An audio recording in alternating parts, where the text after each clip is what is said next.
Bienvenidos a Pura Data, este podcast traído a ustedes por un grupo de investigadores del campo PSI que vienen a conversar sobre temas de interés científico, social, psicológico basados en la evidencia empírica, del paper a tu oído.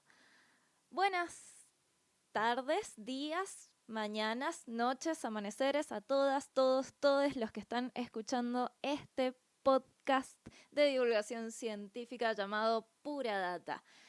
Me presento, mi nombre es Ana Márquez y estoy aquí con Juan Azzolino. Buenas, ¿cómo están? Bueno, nos presentamos en primer lugar. Nosotros somos profesores de psicología, ambos somos licenciados en psicología y estamos dando clases en varias universidades, pero específicamente estamos haciendo este podcast desde la Universidad de Congreso en su sede en el este mendocino, en su sede de la colonia Junín. ¿Quiénes somos? Aparte de nosotros, los que hacemos este podcast, estamos acompañados por otros profes como Franco, que también es psicólogo. Tenemos a Candela Jiménez, nuestra psicopedagoga. Y además tenemos muchos estudiantes que nos acompañan y que van a estar compartiendo sus conocimientos con ustedes y que van a ir conociendo a lo largo de los programas. Pero todos estamos unidos o todos tenemos una característica en particular y es que todos venimos o formamos parte del grupo de investigación en psicología. Juan, ¿querés contarnos un poco acerca de este grupo? Bueno, el grupo de investigación en psicología surge allá por el 2014, 2013 creo, en la Universidad de Congreso de la mano de un profe que ahora es director de carrera, que nos incentivó como estudiantes a meternos en este mundo. En ese momento la universidad mucho no estaba trabajando estos temas y nosotros nos metimos de cabeza a investigar. De hecho, de esas primeras investigaciones salieron nuestras tesis. Y creo que un poco la impronta de este grupo también es esa, ¿no? Es ir metiendo a los estudiantes de a poquito en el mundo de la investigación, que no es uno de los campos preferidos por los psicólogos y psicólogas de la Argentina, no es uno de los campos más explotados, generalmente la clínica es esa. Y nosotros incentivamos a esto, a que primero que aprendan a investigar, que entiendan que la psicología es una ciencia, y que todos los conocimientos que nosotros obtenemos, que nosotros enseñamos, han sido producto de la investigación. Y además mostrar a la psicología también, la investigación en psicología como un campo también laboral, ¿no? En donde uno puede trabajar el día de mañana. Qué importante esto, qué importante destacar que la psicología es una ciencia. Muchas veces se piensa a la psicología al mismo nivel que otras prácticas que se postulan como terapéuticas, como por ejemplo puede ser, se me ocurre las constelaciones familiares o algunas otras, las flores, Biodecodifica, un montón de cosas que son innombrables en biodecodificación, este flores podcast, de o los vamos a Bach, nombrar muchas veces con otras intenciones. que son cuestiones o prácticas que se han propuesto como Pseudocientíficas, digamos. son pseudocientíficas, pero se han propuesto como terapéuticas. Uh-huh. Pero la psicología se distingue de ellas justamente porque tiene o está construida sobre evidencia empírica, sobre investigación, ¿sí? Uh-huh. La psicología es una disciplina científica y el estatus científico se lo han dado todos los investigadores, todos los científicos que han realizado investigación empírica principalmente y que le han dado un lecho sobre el que reposar de justamente evidencia. Pero ¿cómo se genera la evidencia en psicología? ¿Cómo es que generamos este corpus de conocimiento sobre el cual nosotros proponemos después tratamientos y decimos esto va a funcionar mejor que aquello? ¿Por qué podemos decir que la psicología funciona y que no es simplemente una creencia versus aquellas otras alternativas terapéuticas que nos proponen?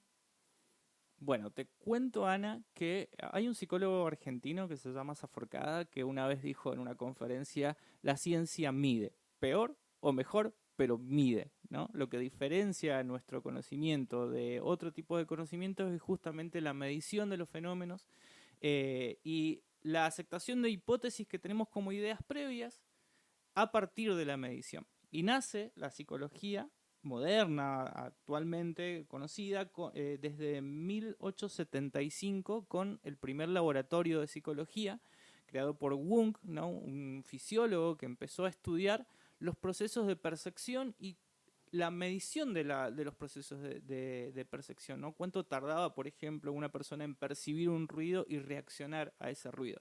Ese fue el primer experimento, si se quiere, en psicología, en donde la psicología pasa de ser una disciplina filosófica, como lo era antes, a una disciplina científica, a partir de la medición y la experimentación. Juan, cuando decís medición, me hace acordar a la frenología, en donde se agarraba una pinza y le medíamos el cráneo a las personas para ver su nivel de inteligencia y su personalidad. ¿Va por ahí la medición en psicología? Bueno, ahí es cuando dije que es peor la medición a veces, ¿no? Obviamente todos estos procesos de medición han pasado por un proceso de mejoramiento de las técnicas y de la evidencia que se tiene para decir que una técnica mide realmente eso que pretende medir, ¿no? Un proceso que ha llevado tiempo, que empieza desde la Segunda Guerra Mundial con los primeros test de inteligencia, si se quiere, y de a poco fueron perfeccionándose las técnicas estadísticas para determinar que esos instrumentos sean confiables, sean válidos, ¿sí? Y pasemos de esas cosas que por ahí nos suenan absurdas actualmente, como la frenología, a instrumentos que, bueno, que tienen evidencia y son confiables a la vez en la forma de medir. Que tal vez dentro de unos años haya otro podcast que diga, no, los test que existían ahora en el 2023 son cualquier cosa, pero actualmente, digamos, tenemos procesos un poquito mejores que los que teníamos en el 1875. Muy bien. Imagínate que ese primer experimento de Wundt lo hizo con una tecla de un telégrafo, ¿no? Porque estaba inventando también la medición en psicología. Sí, aparte en 1875, ¿qué herramientas habían en esa época realmente para poder explorar? Claro. Hemos hecho un salto Hemos pasado de esa tecnológico. tecla de telégrafo muy usada para crear una máquina para medir la percepción a herramientas como Google Forms para hacer investigaciones. Digamos, ha evolucionado bastante la tecnología. Muchísimo. Qué importante esto que decías acerca de que son conocimientos que tenemos ahora, pero que después pueden cambiar. Eso es algo muy característico de la ciencia. La ciencia está permanentemente buscando refutar sus propias teorías. Eso es lo que caracteriza a una teoría científica. Y justamente en la historia, en nuestra historia, en la historia de la psicología, hemos tenido aciertos, desaciertos y demás, pero siempre se ha caracterizado justamente por esta búsqueda permanente de encontrar a la verdad, o por lo menos de aproximarnos. Y en ello la investigación empírica ha tenido un papel fundamental. ¿Qué es la investigación empírica después de todo esto? La investigación empírica es justamente esto que decía o comentaba Juan, tenemos una hipótesis y vamos y la comprobamos con personas en la realidad. ¿Cómo puede ser esto? Bueno, a ver, si yo creo, por ejemplo, que las mujeres son más fieles que los hombres, así por tirar una idea muy burda, yo no puedo quedarme con esa idea y decir que por la personalidad de las mujeres y por su crianza y demás son más fieles que los hombres. Sí, está bien eso a nivel teórico, es una hipótesis, pero esas hipótesis deben ser comprobadas. Tengo que salir y preguntarle a las mujeres si son más fieles que los hombres, averiguar por diferentes medios si realmente guardan más fidelidad. Y hay investigaciones que se han hecho sobre eso y no han llegado a conclusiones que condecirían con el sentido común. Con la hipótesis que se tenía previamente. Bueno, justamente esa evidencia que vamos recogiendo de la realidad nos dice de alguna manera si lo que estamos pensando es acertado o no es acertado, ¿no? Y ahí es donde se acepta la hipótesis que teníamos o se refuta, que es decir, eliminar. Bueno, decir, bueno, esto que estábamos pensando tal vez no es tan así, tal vez sonaba lo más lógico del mundo, ¿no? Y ahí hay otro concepto que se llama sesgo de confirmación, es decir, nuestras ideas previas, nuestras ideas culturales, nuestras ideas éticas religiosas, pueden decirnos que una cosa es de esa manera. La evidencia empírica tal vez nos demuestre que es algo diferente o es lo mismo. Ahí está la aceptación o la refutación de una hipótesis. Hay un ejemplo que me gusta dar mucho, que es de una investigación que se hizo acá en la zona este con una de las participantes del grupo de investigación, Sofía Núñez, que ella se interesó por la sexualidad a lo largo de la vida. Desde todos los libros teóricos que hemos leído acerca de la sexualidad del adulto mayor, siempre pensamos que el adulto mayor tiene menos sexualidad, menos actividad sexual y que se vuelca más por el cariño y por el afecto hacia la otra persona que por la actividad en sí. Pero ella descubrió que no solamente el nivel de actividad sexual no bajaba en su muestra, es decir, las personas jóvenes y las personas viejas tenían el mismo nivel de actividad sexual, sino que lo que descubrió es que lo que disminuía era el afecto hacia la otra persona. Entonces, lo que quedaba en las personas más grandes de su muestra era la actividad sexual sin afecto. Totalmente contrario a las teorías que veníamos leyendo desde hace años en los libros. ¿Y todo por qué? Porque nadie había ido a preguntarle a los adultos mayores qué ondas con su sexualidad, sino que simplemente habían dicho, son viejitos, no pueden tener relaciones sexuales, seguramente que lo que las mantiene unidos es el cariño. Entonces, qué importante ir a hablar con las personas y comprobar realmente si lo que pienso acerca de ese grupo, acerca de esas personas, es real o simplemente está en mi cabeza y es lógico para mi construcción teórica. ¿Viste cuando sos niñito que te gusta revisar los cajones de los abuelos? No lo hagan. No lo hagan. Pueden encontrar cosas traumáticas. Interesantes. Bueno, sí, interesantes. Bueno, y además de la importancia que tiene en sí la investigación en psicología, algo que nosotros siempre resaltamos es la importancia de que los investigadores investiguen localmente, es decir, que tengamos datos locales sobre lo que le está pasando a las personas, sobre lo que las personas piensan, sobre lo que las personas hacen. Porque una gran diferencia que tiene el objeto de estudio de la psicología con otras ciencias, como puede ser la física, es que nuestro objeto de estudio es cambiante.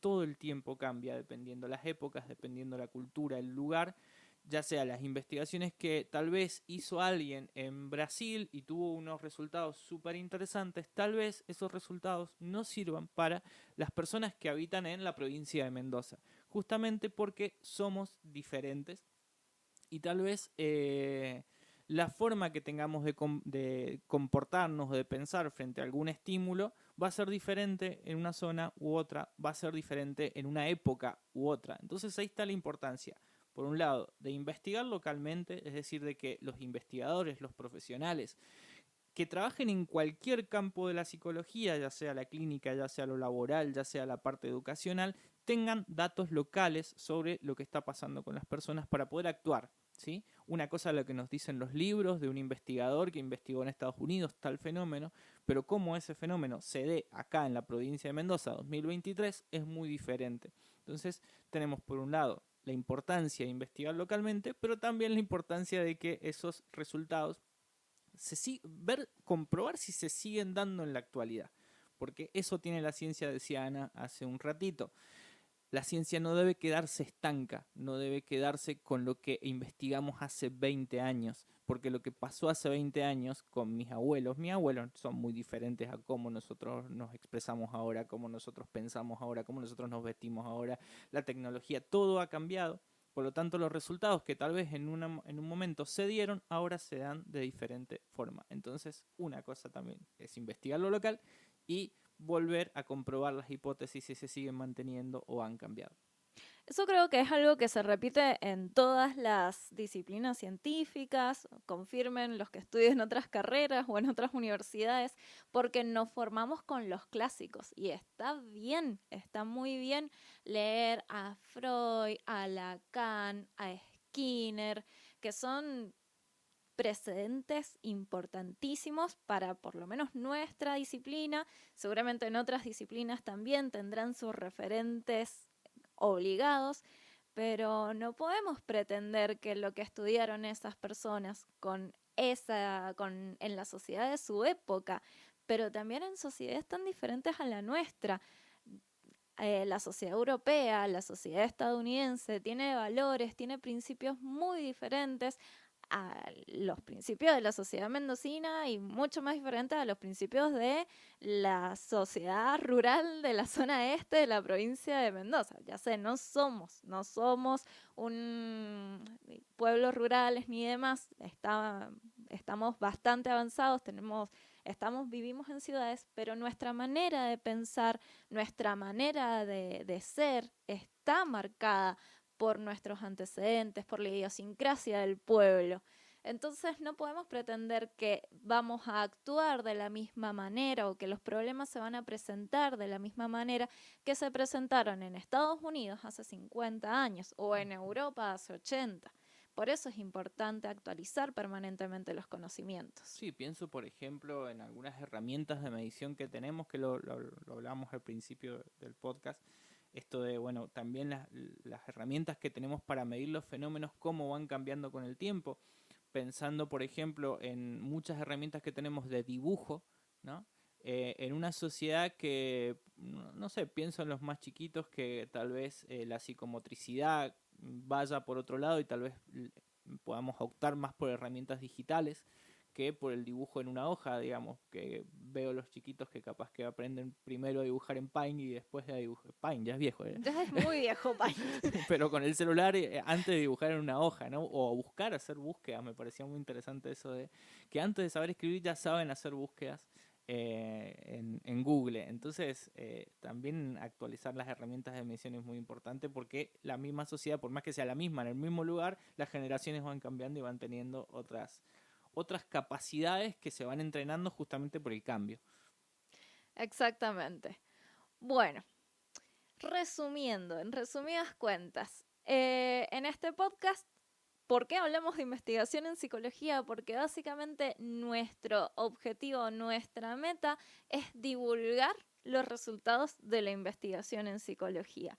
Resultados producidos localmente, es decir, de personas que viven en la zona este o en la provincia de Mendoza, que hacen investigación y que producen resultados. Y bueno, justamente muchas veces pasa que los investigadores, cuando investigan, llegan a resultados que son sumamente importantes, pero lo único que se hace con esos resultados es o publicar la tesis, es decir, recibirse y dejar la tesis guardada en la biblioteca de la universidad y ahí queda, o publicar los resultados en revistas académicas.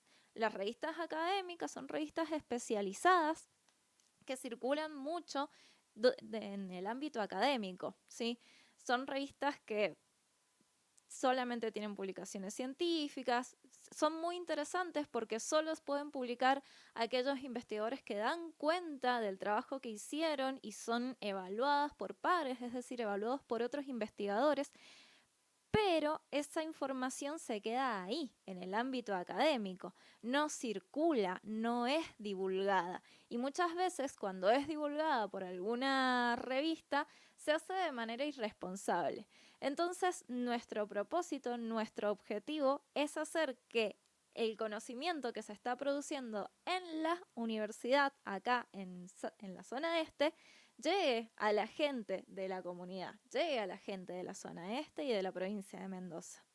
Sí, es muy importante eso porque los académicos tendemos a encerrarnos en nuestros propios espacios académicos y discutir con otros académicos y tal vez haya que romper un poquito las puertas de la universidad y salir para afuera a divulgar. Te escuchaba recién y me acordaba de un caso de un test muy interesante que han creado una investigadora argentina, pero lo publicó en Estados Unidos en una revista en inglés. Es decir, que si vos no sabes inglés o si no te interesan esos temas específicamente, no lo encontrás nunca a ese instrumento de medición. Entonces está bueno que tanto colegas como el público en general empiece a conocer lo que los resultados están dando localmente para su uso, o para el conocimiento, o simplemente para escuchar a ver qué está pasando y qué estamos haciendo y pensando los mendocinos, los argentinos. Aparte que hay cosas súper interesantes que están dando no solamente para acrecentar el conocimiento, sino también para enterarse de cosas divertidas, de cosas, no sé, innovadoras. La investigación siempre produce resultados que son inesperados, siempre produce resultados que dan que pensar, dan para hablar y seguramente también van a poder encontrar concordancias con su vida cotidiana, con su experiencia diaria. Así que bueno, nada, los invitamos a seguir escuchando el podcast, a escuchar los próximos programas que vienen, que son súper interesantes, en donde vamos a estar exponiendo no solamente los resultados locales, sino también cómo se relaciona con lo que otros investigadores han encontrado a nivel mundial acerca de estas temáticas y un poco compararlo con lo que estamos viviendo acá en la provincia de Mendoza. De a poquito también vamos a ir conociendo a los estudiantes que forman parte de este proyecto, que van a ir presentando sus propias investigaciones, algunas tesinas que se van haciendo también para los chicos que se van recibiendo y justamente para que no queden en la biblioteca también, bueno, por una forma es publicar, otra forma es acá en el podcast presentar los resultados. Bueno, y si son investigadores y si están produciendo conocimiento en la zona este, también los invitamos a contactarse con nosotros a través de nuestras redes. Nos pueden encontrar en Instagram como Psicoinvestigación. Allí pueden mandarnos mensajes y contactarnos y contarnos acerca de qué están trabajando y también pueden seguirnos para enterarse de los proyectos que estamos llevando a cabo. Bueno, y sin otro particular, nos despedimos atentamente, les investigadores del Grupo de Investigación en Psicología.